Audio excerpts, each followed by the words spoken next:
Hello friends, welcome back to the exports and imports course. ఈ video కోర్స్లో నేను మీకు ఎక్స్పోర్ట్స్ ఎలా చేయాలి, ఇంపోర్ట్స్ ఎలా చేయాలి దాని గురించి చెప్తున్నాను. ఈ వీడియోలో నేను sea food exports from India, strategies for capturing international demand, అంటే ఫారిన్ కంట్రీస్లో మన ఎక్స్పోర్ట్ మార్కెట్ని ఎలా క్యాప్చర్ చేయాలి దాని గురించి చెప్తున్నాను. యాక్చువల్లీ మీకు తెలుసా, ఇండియన్ సీ ఫుడ్ అనేది వరల్డ్ వైడ్గా చాలా పాపులర్గా ఉంది. అందులో ఒక బిగ్గెస్ట్ మార్కెట్ షేర్ మనకు ఉంది వరల్డ్ వైడ్గా. మనము ప్రాన్స్ కావచ్చు, క్రాబ్స్ కావచ్చు, లేదంటే ఫిష్ కావచ్చు, వరల్డ్ వైడ్గా చూసినట్టయితే ఎక్స్పోర్ట్లో చాలా పెద్ద మార్కెట్ అనేది ఉంది. అయితే ఇవి అన్నీ నేను ఈ వీడియోలో డిస్కవర్ చేస్తాను, కాబట్టి ఈ వీడియోని కంప్లీట్గా ఎండ్ వరకు చూడండి. నేను ఇందులో మీకు కంప్లీట్ చెప్తాను ఏ కంట్రీస్లో డిమాండ్ ఉంది, మరి ఎలా ఎక్స్పోర్ట్ చేయాలి, కంప్లీట్ ఇన్ఫర్మేషన్ నేను ఇస్తాను. కాబట్టి ఈ వీడియో కంప్లీట్గా చూడండి. అయితే ఇప్పుడు యాక్చువల్లీ మీరు బిజినెస్ స్టార్ట్ చేసి ఎక్స్పోర్ట్లో ఫిష్ బిజినెస్ కావచ్చు, లేదంటే ప్రాన్ బిజినెస్ కావచ్చు, లేదంటే ఏదైనా సీ ఫుడ్ యొక్క బిజినెస్ స్టార్ట్ చేయాలని అనుకుంటే, మరియు ప్లానింగ్ చేస్తున్నారనుకోండి స్టార్ట్ చేయాలని ఫ్యూచర్లో, అయితే ఈ వీడియోలో మీరు కంప్లీట్గా నేర్చుకుంటారు. మరి దాని యొక్క డిమాండ్ ఎలా ఉంది అదంతా నేను ఇక్కడ మీకు ఎక్స్ప్లెయిన్ చేస్తాను. కాబట్టి మీకు ఈజీ ఉంటుంది, ఫ్యూచర్లో బిజినెస్ స్టార్ట్ చేయాలంటే చాలా ఈజీ ఉంటుంది. ఇండియా మనం చూసినట్టయితే వరల్డ్ మార్కెట్లో మనము ఇండియా అనేది fourth largest sea food exporter in the world. మనం వరల్డ్లో చూసినట్టయితే fourth largest exporter in the world. మనము ఇక్కడ $8 బిలియన్ వర్త్ డాలర్స్ యొక్క ఎక్స్పోర్ట్స్లో మనం ఇక్కడ చేస్తున్నాము ఎవ్రీ ఇయర్. అందులో మనం చూసినట్టయితే ప్రాన్స్ ఉంటాయి, ఫిషెస్ ఉంటాయి, క్రాబ్స్ ఉంటాయి. ఇదంతా వరల్డ్ వైడ్గా మన ప్రోడక్ట్స్ యొక్క, అంటే మన ఫిషెస్ దాని యొక్క క్వాలిటీ చాలా బాగుంటుందని చాలామంది అంటుంటారు. వరల్డ్ వైడ్గా దాని క్వాలిటీ కావచ్చు, లేదంటే టేస్ట్ కావచ్చు, వరల్డ్ వైడ్గా గ్లోబల్లీ రికగ్నైజ్ ఉంది. కాబట్టి ఇండియా నుంచి ఈ ఫిష్ మార్కెట్ అనేది ఎక్స్పోర్ట్ మార్కెట్ చాలా పెద్ద మార్కెట్ ఉంది. అయితే ఇందులో చూసినట్టయితే ఏ కంట్రీస్లో మనకి ఎక్స్పోర్ట్ మార్కెట్ అనేది ఉంది, ఫిష్ యొక్క ఎక్స్పోర్ట్ మార్కెట్, మీరు ప్లాన్ చేస్తున్నారు, ఎక్స్పోర్ట్ చేయాలని ప్లాన్ చేస్తున్నారు, ఫిష్ యొక్క ఎక్స్పోర్ట్ స్టార్ట్ చేయాలి, లేదంటే ప్రాన్స్ కావచ్చు, క్రాబ్స్ కావచ్చు ఎక్స్పోర్ట్ చేయాలనుకుంటే ఏ కంట్రీస్లో ఎక్స్పోర్ట్ చేయాలి అది ఫస్ట్ తెలియాలి. ఆ కంట్రీస్ని టార్గెట్ చేసినట్టయితే 100% మీకు రిజల్ట్ అనేది వస్తుంది. ఇక్కడ ఫస్ట్ ఆఫ్ ఆల్ మనం చూసినట్టయితే United states of America, USA ఒక పెద్ద ఇంపోర్టర్, మన యొక్క ఇండియన్ సీ ఫుడ్కి ఒక పెద్ద ఇంపోర్టర్. ఇక్కడ మనం చూసినట్టయితే 30% వరకు ఎక్స్పోర్ట్ అనేది ఇండియా వరల్డ్ వైడ్లో చూసినట్టయితే 100% జరుగుతుంది అనుకుందాం. యుఎస్ఏకి 100% ఎక్కడి నుంచో టోటల్గా వస్తుంది. అయితే అందులో 30% షేర్ అనేది మన సీ ఫుడ్ది ఇండియా నుంచి వెళ్తుంది. కాబట్టి యుఎస్ఏ మన ప్రోడక్ట్స్ని చాలా యూజ్ చేస్తున్నారు. యుఎస్ఏ వాళ్ళు చాలా యూజ్ చేస్తున్నారు వాళ్ళ రెస్టారెంట్స్లో, లేదంటే ఇక వాళ్ళు ఫ్యామిలీస్లో కూడా చాలా వాళ్ళు యూజ్ చేస్తున్నారు. అందులో వాళ్ళు అక్కడ వైట్ ష్రిమ్స్ కావచ్చు, వైట్ ప్రాన్స్ కావచ్చు, టైగర్ ప్రాన్స్ కావచ్చు, ఇవి అంతా వాళ్ళు అక్కడ యూజ్ చేస్తున్నారు. మన ఇండియన్ సీ ఫుడ్ అక్కడ యుఎస్ఏలో చాలా వాళ్ళు వాడతారు, తింటుంటారు. అయితే ష్రిమ్స్, ప్రాన్స్, టైగర్ ప్రాన్స్ ఇవి అన్నీ వైట్ ప్రాన్స్, టైగర్ ప్రాన్స్ ఇవి అన్నీ యుఎస్ఏకి చాలా పెద్ద మార్కెట్ ఉంది. అయితే 30% షేర్ అనేది ఎక్స్పోర్ట్లో ఇది చూసినట్టయితే యుఎస్ఏ వాళ్ళు మన ఎక్స్పోర్ట్లో మన ప్రోడక్ట్స్ తీసుకుంటున్నారు. అయితే నెక్స్ట్ కంట్రీ ఏదంటే చైనా. సెకండ్ కంట్రీ మనకి మన ప్రోడక్ట్స్ని, మన ఫిష్ ప్రోడక్ట్స్ని, మన సీ ఫుడ్ ప్రోడక్ట్స్ని ఎక్కువ ఇంపోర్ట్ చేసే కంట్రీ ఏంటంటే చైనా వాళ్ళు కూడా మన ప్రోడక్ట్ని చాలా టేస్టీ అని చాలా వాడుతుంటారు. కాబట్టి చైనాలో మనం చూసినట్టయితే స్ట్రీమ్స్ కావచ్చు, ఫిష్ కావచ్చు, ఇవన్నీ వెళ్తుంటాయి అక్కడ. కానీ ఇక్కడ మెయిన్ ఏంటంటే చైనాకి మనం పంపించాలంటే మంచి క్వాలిటీ స్టాండర్డ్స్ అది ప్రోడక్ట్ పంపించాలి. అలాగే యూఎస్కి కూడా మంచి క్వాలిటీ ప్రోడక్టే పంపించాలి. మరియు ఇక్కడ చైనాలో సర్టిఫికేషన్స్ ఉంటాయి. చైనీస్ సర్టిఫికేషన్స్కి మన ప్రోడక్ట్కి మ్యాచ్ కావాలి, అది చాలా ఇంపార్టెంట్ ఉంటుంది. అలాగే యూఎస్కి కూడా పంపించినప్పుడు యూఎస్ యొక్క సర్టిఫికేషన్స్కి మనకి మ్యాచ్ కావాలి, అది చాలా ఇంపార్టెంట్. లేదంటే డీల్ అనేది జరగదు. కాబట్టి ఫస్ట్ మార్కెట్ చూసినట్టయితే మన ఈ సీ ఫుడ్కి యుఎస్ఏ మార్కెట్. సెకండ్ మార్కెట్ చూసినట్టయితే మనకి చైనా మార్కెట్. ఇంకా యూరోపియన్ కంట్రీస్లో ఎక్కడెక్కడ మార్కెట్ ఉందంటే స్పెయిన్లో మంచి మార్కెట్ ఉంది మనకి, నెదర్లాండ్స్లో మంచి మార్కెట్ ఉంది, బెల్జియంలో మంచి మార్కెట్ ఉంది. అక్కడ కన్జ్యూమర్స్ మన ప్రోడక్ట్ని చాలా వాడుతున్నారు. ఇండియన్ సీ ఫుడ్ని అక్కడ చాలా వాడుతున్నారు. ఒకవేళ మీరు ప్లాన్ చేస్తున్నారనుకోండి బిజినెస్, ఎక్స్పోర్ట్ బిజినెస్ చేయాలి, సీ ఫుడ్ బిజినెస్ చేయాలంటే ఈ కంట్రీస్లో టార్గెట్ చేస్తే మీకు అక్కడ బయర్స్ దొరికే అవకాశం ఎక్కువ ఉంటుంది. అక్కడ నుంచి మీరు వాళ్ళకి ఎక్స్పోర్ట్ చేయొచ్చు. అయితే యూరోపియన్ కంట్రీస్ చూసినట్టయితే స్పెయిన్, నెదర్లాండ్స్, బెల్జియం ఇలాంటి కంట్రీస్లో చాలా మంచి డిమాండ్ ఉంది మన ప్రోడక్ట్కి.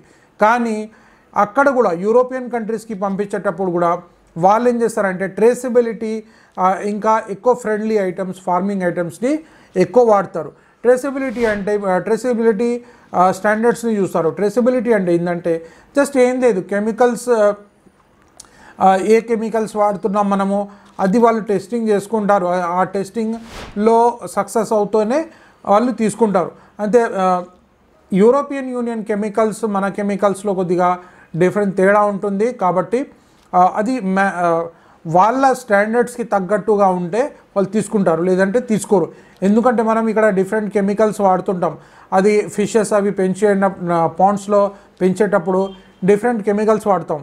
కాబట్టి అది కొద్దిగా వాళ్ళు చూస్తారు. ఆ స్టాండర్డ్ ట్రేసబిలిటీ స్టాండర్డ్స్ అవి చూస్తారు.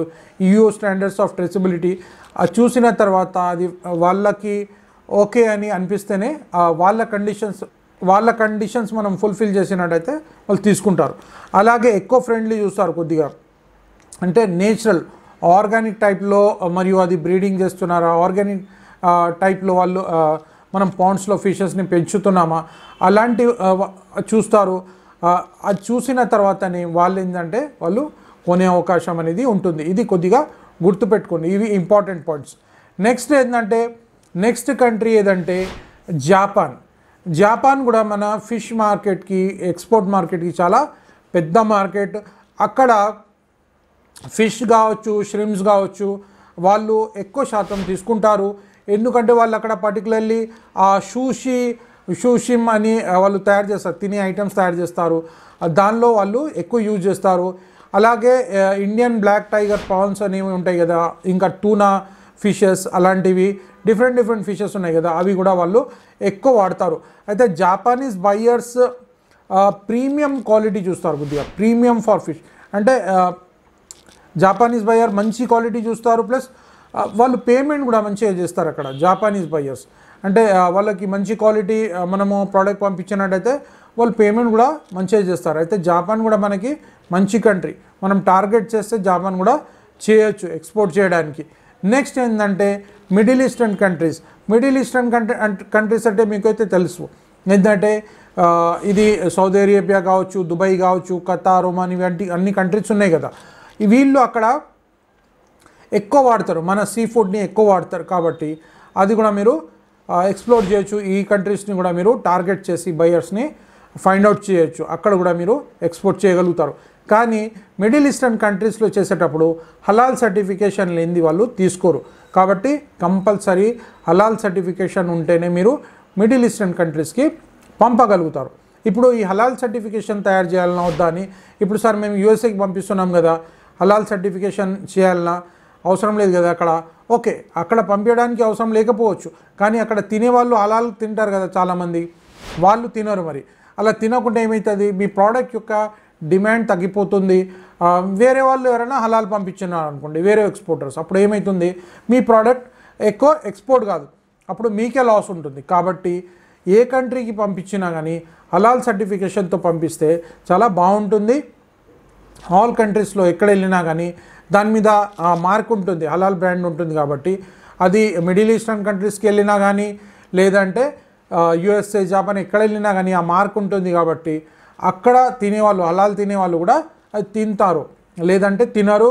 కాబట్టి మీ బిజినెస్ అనేది అంతా గ్రో కాదు. నెక్స్ట్ మార్కెట్ ఏముందంటే సౌత్ ఏషియా మార్కెట్ చూసినట్టయితే మనము వియత్నాం, థాయిలాండ్ ఇవి కూడా మన సీ ఫుడ్ని వాళ్ళు తింటారు.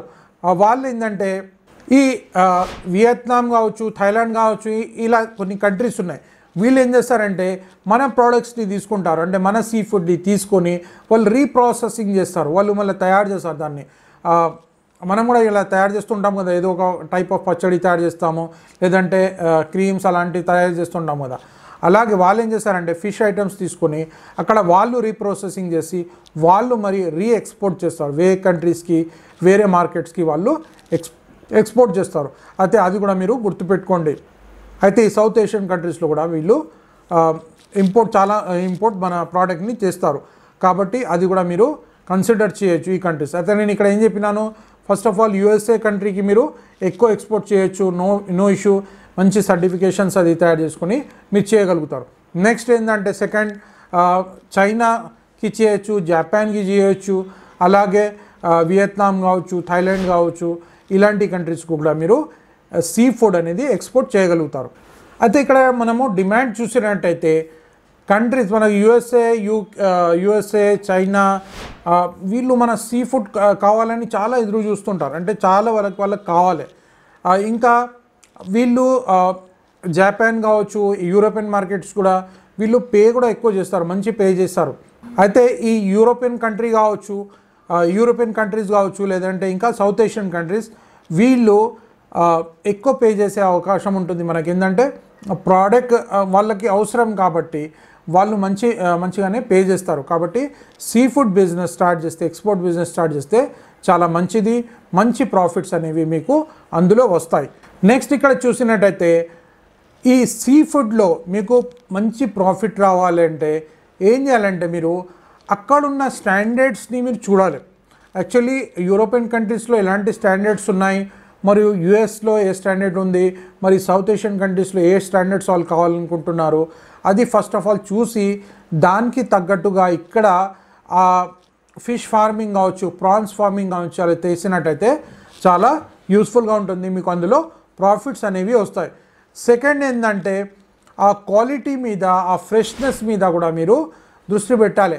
అంటే కోల్డ్ స్టోరేజ్లో పెట్టేసి అది ఎక్స్పోర్ట్ చేయడం మరియు మంచి క్వాలిటీ ప్యాకేజింగ్ చేయడం అది చాలా ఇంపార్టెంట్ ఉంటుంది. లేదంటే కరెక్ట్ ప్యాకేజింగ్ లేదు, అది లీకేజెస్ ఉన్నాయైతే ఏమవుతుందంటే అది పాడైతే అందులో వాసన రావడం అది ఉంటుంది. కాబట్టి అది దానికి రిజెక్ట్ అయ్యే కూడా అవకాశం అనేది ఉంటుంది, అది గుర్తుపెట్టుకోండి. ఇంకోటి ఏంటంటే ఈ సీ ఫుడ్ అనేది ఒక లాంగ్ టైం బిజినెస్. అంటే ఒకసారి స్టార్ట్ అయితే మీకు లాంగ్ టైం నడుస్తుంటుంది. కాబట్టి ఏంటంటే రెగ్యులర్ తినే ఐటెం కాబట్టి ఇది లాంగ్ టర్మ్ నడుస్తుంటుంది. కాబట్టి మీరు ఏం చేయాలంటే రిలేషన్షిప్ మంచిగా బిల్డ్ చేసుకోవాలి. ఒక్క బయ్యర్ దొరికినా కానీ సపోజ్ చేయండి, ఒక కంటైనర్ కావాలని అనుకున్నాను, ఒక కంటైనర్ పంపించినా కానీ మీరు ఒక మంచి రిలేషన్షిప్ బిల్డ్ చేసుకోవాలి. రిలేషన్షిప్ బిల్డ్ చేసుకొని వాళ్ళకి అమ్మినట్టయితే అది రెగ్యులర్గా మీకు టర్న్ ఓవర్ అనేది ఉంటుంది. అయితే ఇది రెగ్యులర్ ఐటమ్ కాబట్టి రెగ్యులర్ మీకు ప్రాఫిట్స్ అనేది రావడం జరుగుతుంది. ఎవ్రీ వీక్ మీకు ఒక కంటైనర్ పంపిస్తున్నారు, ఎవ్రీ 15 డేస్కి ఒక కంటైనర్ పంపిస్తున్నారు, అయితే మీకు ఒక నెలకి ఒక 2-3 కంటైనర్స్ 4 కంటైనర్స్ అయిపోతాయి. అయితే మీకు మంచి ప్రాఫిట్ ఇందులో జరుగుతుంది. కాబట్టి మంచి రిలేషన్షిప్ పెంచుకోవాలి బయర్స్తోని, ఎస్పెషల్లీ ఈ ప్రోడక్ట్లో. నెక్స్ట్ ఏంటంటే గవర్నమెంట్ కూడా మనకి చాలా సపోర్ట్ చేస్తుంది, గవర్నమెంట్ ఇన్సెంటివ్స్ ఇస్తుంది చాలా వరకు. అయితే ఈ ఇన్సెంటివ్స్ కూడా తీసుకొని మీరు బిజినెస్ చేయొచ్చు, ఇందులో కూడా మీకు ప్రాఫిట్స్ అనేవి వస్తాయి. అంటే ఇన్సెంటివ్స్ వస్తాయి మరియు స్కీమ్స్ ఉంటాయి, గవర్నమెంట్ స్కీమ్స్ ఉంటాయి, అది కూడా మీరు వాడుకోవచ్చు. ఎందుకంటే మన ఇండియన్ గవర్నమెంట్ కూడా హెల్ప్ చేస్తుంది కదా, బిజినెస్ పెంచాలని, ఎక్స్పోర్ట్ బిజినెస్ పెంచాలని హెల్ప్ చేస్తుంది. కాబట్టి అది కూడా మీరు గుర్తుపెట్టుకోండి. అయితే ఇవి అన్నీ విన్నారు. ఇప్పుడు సర్టిఫికేషన్ చాలా ఈ స్టాండర్డ్స్ ఉంటాయి, ఆ స్టాండర్డ్స్ ఉంటాయి, చాలా స్టాండర్డ్స్ ఉంటాయి. అబ్బా నేను చేయగలుగుతానా లేదా అని చాలామంది అనుకుంటారు. అమ్మ ఇంత టఫ్ ఉన్నది కదా, ఇదంతా నాకు అర్థం కాదు అని అనుకుంటారు. అయితే ఇప్పుడు మీకు అలాంటి టెన్షన్ ఇక్కడ ఏం లేదు. మేము మీకు కంప్లీట్గా ఇందులో హెల్ప్ చేయబోతున్నాము, మీ ఎక్స్పోర్ట్ చేయడంలో కంప్లీట్ హెల్ప్ చేయబోతున్నాము. సీ ఫుడ్ బిజినెస్ మీరు స్టార్ట్ చేయాలనుకుంటే మేము కంప్లీట్గా హెల్ప్ చేస్తాము. ఇప్పుడు చాలామందికి డౌట్ ఏముంటుందంటే ఇది అండర్స్టాండ్ కాదు కదా, మాకు ఇంగ్లీష్లో ఉంటుంది, అదంతా అర్థం కాదని చెప్తుంటారు. కాబట్టి ఇక్కడ నేను చెప్పాల్సింది ఏంటంటే అందుకే నేను నా ట్రైనింగ్స్ అనేవి తెలుగులో ఇస్తున్నాను. ఎందుకంటే మీ మదర్ టంగ్లో మీకు అర్థమైనట్టయితే, తెలుగులో అర్థమైతే ఏమవుతుందంటే మీరు బిజినెస్లో ఇక్కడ స్టక్ కారు, ప్రాబ్లం అనేది ఇక్కడ జరగదు. కాబట్టి మీరు ఈజీగా చేయగలుగుతారు. సెకండ్ థింగ్ ఏంటంటే ఈ డాక్యుమెంటేషన్ ఏమేమి కావాలనో ఈ ఎక్స్పోర్ట్ చేయడానికి డాక్యుమెంటేషన్ అవి ఏమేమి కావాలో మేము మొత్తం మీకు చేసి ఇవ్వడం జరుగుతుంది. ప్లస్ దాంతోపాటు మీకు ఈ లాజిస్టిక్ ఇక్కడ నుంచి మీ పాయింట్స్ నుంచి మరి వేరే కంట్రీస్కి పంపించేంత వరకు కూడా మీకు logistic support, custom support, shipping support అవంతా మేము చేస్తున్నాము, మీకు హెల్ప్ చేస్తాము. కాబట్టి మీకు చాలా యూస్ఫుల్గా ఉంటుంది. ప్లస్ ఇదంతా మేము మీకు ఇంటర్నేషనల్ ప్యాకేజ్ ఉంది మా దగ్గర. ఆ ఇంటర్నేషనల్ ప్యాకేజ్ తీసుకున్నట్టయితే అందులో ఇదంతా సర్వీసెస్ కవర్ అయిపోతాయి. ప్లస్ మీకు డాక్యుమెంటేషన్ కవర్ అయిపోతుంది. ప్లస్ మీకు లైఫ్ టైం సపోర్ట్ వస్తుంది. ప్లస్ ట్రైనింగ్ కూడా వస్తుంది. కాబట్టి మీరు నా ట్రైనింగ్ తీసుకోవాలి. నా ట్రైనింగ్ అనేది రికార్డెడ్ ఉంటుంది. అది ఎందుకు ఉంటుందంటే మీరు ఒక 2-3 టైమ్స్ దాన్ని రిపీట్ చేయొచ్చు. ఏదైనా అర్థం కాలేదనుకోండి మీరు రిపీట్ చేయొచ్చు. అంటే ఒకటేసారి ట్రైనింగ్ ఇచ్చేస్తే ఎలా ఉంటుందంటే ఇది కొద్దిగా సబ్జెక్ట్ టఫ్ ఉంటుంది కాబట్టి చాలామందికి అర్థం కాదు. కాబట్టి ఇలా తయారు చేయడం జరిగింది. కాబట్టి మీరు ఏంటంటే మీరు ఫీ పే చేసిన తర్వాత మిమ్మల్ని జాయిన్ చేయడం జరుగుతుంది. జాయిన్ చేస్తే మీరు ఈజీగా మీరు ఇంట్లో ఏ టైంలోనైనా ట్రైనింగ్ తీసుకోగలుగుతారు. ప్లస్ వెంటనే మీ డాక్యుమెంట్స్ తయారు చేయడం జరుగుతుంది. అదైన తర్వాత వెంటనే మీకు ఇక్కడ నుంచి షిప్పింగ్ చేయడం జరుగుతుంది. ప్లస్ మీకు బయ్యర్స్ డేటా అనేది కూడా ఇవ్వడం జరుగుతుంది. ఆ బయ్యర్స్ డేటా తీసుకుని వాళ్ళతో మీరు మాట్లాడి ఆ డీల్ అనేది ఫైనలైజ్ చేసుకున్న తర్వాత డీల్ ఒకసారి ఫైనల్ అయిపోతే నెక్స్ట్ ప్రాసెస్ మేము షిప్పింగ్ కోసం హెల్ప్ చేయడము, కస్టమ్స్లో కూడా హెల్ప్ చేయడం జరుగుతుంది. అయితే ఇంకా భయపడే అవసరం లేదు, మీరు ఈజీగా చేయొచ్చు. ఎంత జీరో ఉన్నా కానీ నాలెడ్జ్లో జీరో ఉంది, ఇప్పుడే స్టార్ట్ చేస్తున్నారు అయినా కానీ భయపడే అవసరం ఉండదు. ఇంకో క్వశ్చన్ ఏముంటుందంటే చాలామంది, సరే ఇంత ఇన్వెస్ట్మెంట్ అవుతుంది ఒక బిజినెస్ స్టార్ట్ చేయాలంటే, ఇక్కడ చూసినట్టయితే మనకు డాక్యుమెంటేషన్కి కొద్దిగా ఖర్చు అవుతుంది, మంచిగా అన్ని డాక్యుమెంటేషన్ చేయాలి కాబట్టి కొద్దిగా ఖర్చు అవుతుంది. ప్లస్ దాంతోపాటు ఇంకా మీరు ఎక్కడైనా అడ్వాన్స్ పే చేసి చేయాలంటే చేసుకోవచ్చు. ఇది అంతా కలుపుకొని ఒక 4-5 lakhsలో బిజినెస్ స్టార్ట్ చేసుకోవచ్చు. ఒకవేళ మీ దగ్గర అంతా లేదు 2-3 lakhs ఉంది, ఒక 2-3 lakhs 4 lakhs ఏమన్నా ఉంటే అలా కూడా స్టార్ట్ చేసుకోవచ్చు. బయ్యర్స్ని అడ్వాన్స్ అడగాలి, బయ్యర్స్ అడ్వాన్స్ ఇస్తారు. ఆ అడ్వాన్స్ తీసుకొని ఎక్కడైనా ఇచ్చేసి అక్కడి నుంచి కూడా మీరు లిఫ్టింగ్ చేసేసి మరి ఎక్స్పోర్ట్ చేయగలుగుతారు. అయితే ఇవి అన్నీ ఉంటాయి, ఈజీగా చేయొచ్చు. కానీ first of all correct documentation చేసి కరెక్ట్ గైడెన్స్ ఉన్నట్టయితే మీకు 100% సక్సెస్ అనేది గ్యారంటీ వస్తుంది. మేము మొత్తం కంప్లీట్ మీకు జీరో నాలెడ్జ్ ఉన్నా కానీ ఈ ఎక్స్పోర్ట్స్లో అక్కడి నుంచి తీసుకెళ్ళి మొత్తం హై లెవెల్లో మీకు హెల్ప్ చేయడం జరుగుతుంది. ప్లస్ లైఫ్ టైం సపోర్ట్ అనేది ఉంటుంది. కాబట్టి మా ఇంటర్నేషనల్ ప్యాకేజ్ తీసుకున్న వాళ్ళకి చాలా బెనిఫిట్స్ ఉన్నాయి. ఆల్రెడీ మేము ఇచ్చినాము, వాళ్ళకి హెల్ప్ చేస్తున్నాము. నా దగ్గర ట్రైనింగ్ తీసుకున్న వాళ్ళు ప్లస్ ఈ ఇంటర్నేషనల్ ప్యాకేజ్ తీసుకున్న వాళ్ళు చాలామంది వాళ్ళ బిజినెసెస్ చేసుకుంటున్నారు, వాళ్ళు కూడా సక్సెస్ అవుతున్నారు. మీరు కూడా ఒకరోజు సక్సెస్ అవుతారు గ్యారంటీగా. అయితే ఈ ఎక్స్పోర్ట్ బిజినెస్ ఇప్పుడే స్టార్ట్ చేయాలంటే ఈ వీడియో కింద లింక్ ఉంటుంది, అక్కడ నుంచి క్లిక్ చేసి మీరు ఈ బిజినెస్ని స్టార్ట్ చేయొచ్చు. వెంటనే ఇంటర్నేషనల్ ప్యాకేజ్ తీసుకొని బిజినెస్ స్టార్ట్ చేయొచ్చు. All the best. Thank you.